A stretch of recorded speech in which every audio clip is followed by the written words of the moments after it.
Normally এই দাবিটা বিরোধী দল থেকে হয়ে থাকে। আমি আপাতত ফিজিক্যালি না হয়েও মানসিকভাবে একটু ওনাদের পাশে গিয়ে কথা বলতে চাই।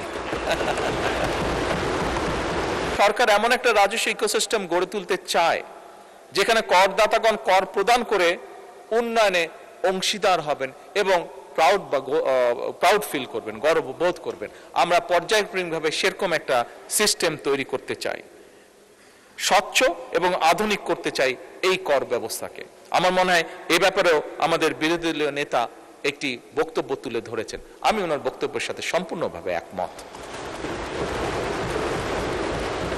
মাননীয় স্পিকার, এবার আমি প্রস্তাবিত বাজেটে কয়েকটা বিষয়, প্রস্তাবিত বিধান এবং কয়েকটি ক্ষেত্রে ভ্যাট কমানোর জন্য মাননীয় অর্থ এবং পরিকল্পনা মন্ত্রীর দৃষ্টি আকর্ষণ করতে চাই।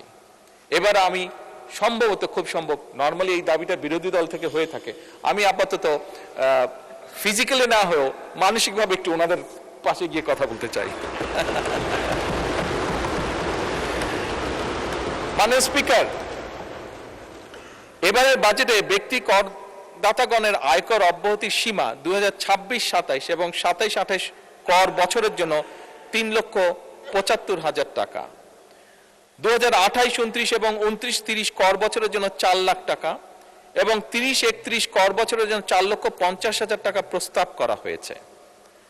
ব্যক্তি করদাতাগণের করভার কিছুটা লাঘব করে তাদেরকে কিছুটা স্বস্তি দিতে চাই আমরা, এবং সে কারণেই মাননীয় স্পিকার 2026-27 এবং 27-28 কর বছরের জন্য 4 লাখ টাকা, যেটা 3,75,000 প্রস্তাব করেছে, 4 লাখ টাকা, 2028-29 এবং 29-30 কর বছরের জন্য 4,50,000 টাকা এবং 2030-31 কর বছরের জন্য 5 লাখ টাকা করার জন্য মাননীয় অর্থ পরিকল্পনা মন্ত্রীর প্রতি আমি অনুরোধ রাখছি।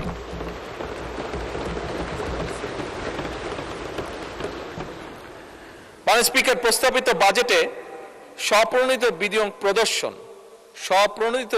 প্রদর্শন সংক্রান্ত একটি বিধান নিয়ে জনমনে কিছু নানা প্রশ্ন, উদ্বেগ আমরা লক্ষ্য করেছি।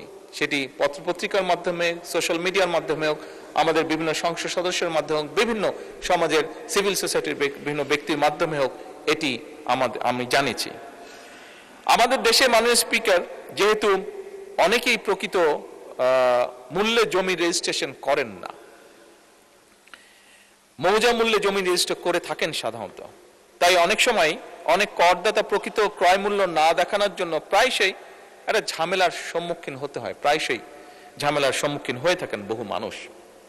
তাই করদাতাগণকে ঝামেলা মুক্ত করার জন্যই কিন্তু এই বিধানটির প্রস্তাব করা হয়েছিল।